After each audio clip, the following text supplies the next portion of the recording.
fallout continues from the famous mic snatch incident at the Kootenai County Republican Women's Lunch, where this happened to me. Let me tell you about the updates.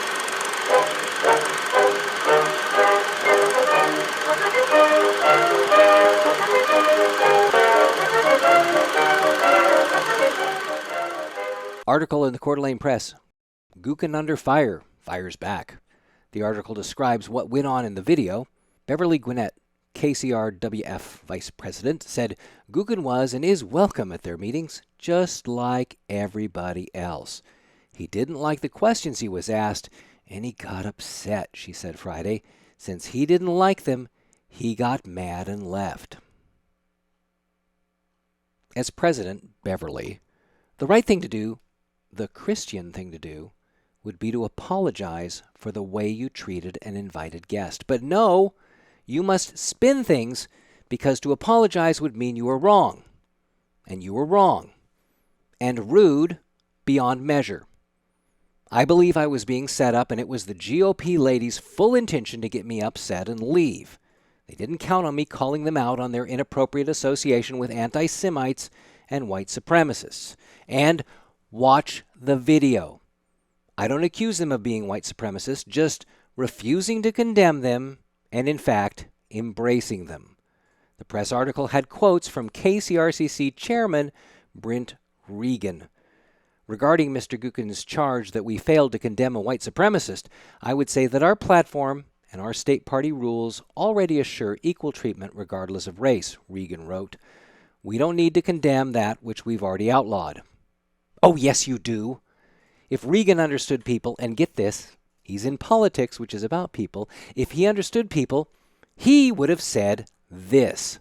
I sincerely apologize for the actions taken today against an elected city councilman and precinct member. Such behavior is uncalled for, and yes, we at the KCRCC fully condemn white supremacy. But no, he doubled down, even adding this.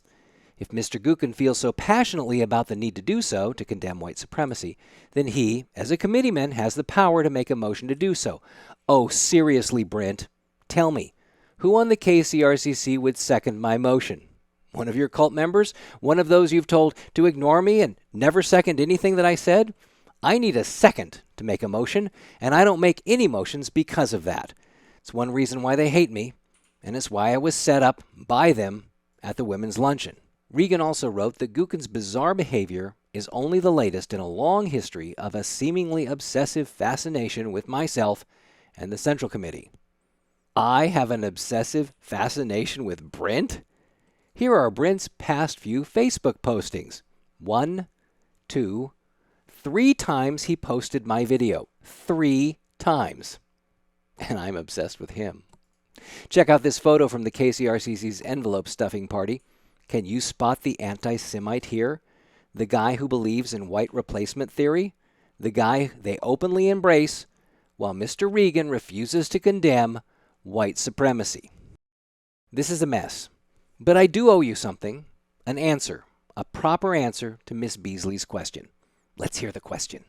You said a lot of other things on your rants that were derogatory towards Christians, towards Republicans, towards a lot of people in our community, and my question for you is, how do you reconcile that with yourself? How do you reconcile that with the community, the public? Because a lot of the things that you say up here is quite different from a lot of those things that you're saying on the rants. Thank you so much.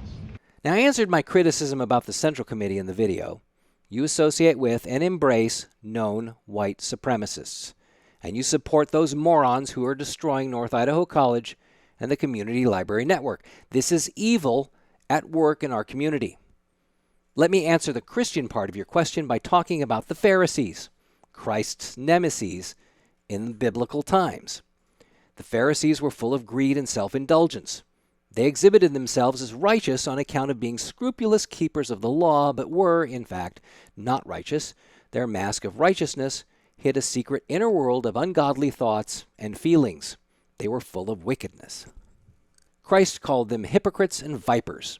They were the holier-than-thou type who showed disdain for the truth. Remember what Christ said before he was crucified. The prince of this world cometh and hath nothing in me. The prince of this world is Satan. I believe this verse underscores that the earth is not the kingdom of God, though many Christians today want it to be.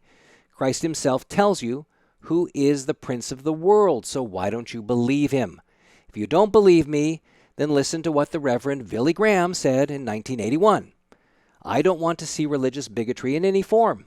It would disturb me if there was a wedding between religious fundamentalists and the political right. The hard right has no interest in religion except to manipulate it. There's my criticism. Politics poisons the purity of the church. When I see political propaganda in a church library, I feel as I imagine Christ did when he saw the money changers in the temple, a house of prayer, but political literature makes it a den of thieves. If you feel I'm attacking Christians, then so is Billy Graham. So is Christ himself as he criticized the Pharisees and threw over the tables in the temple. And I have every right as a Christian to point this out. That you are in league with the prince of this world is of a greater concern with me, and it should be to you as well. Oh, and I have a First Amendment right to criticize your cult. Thank you for your time.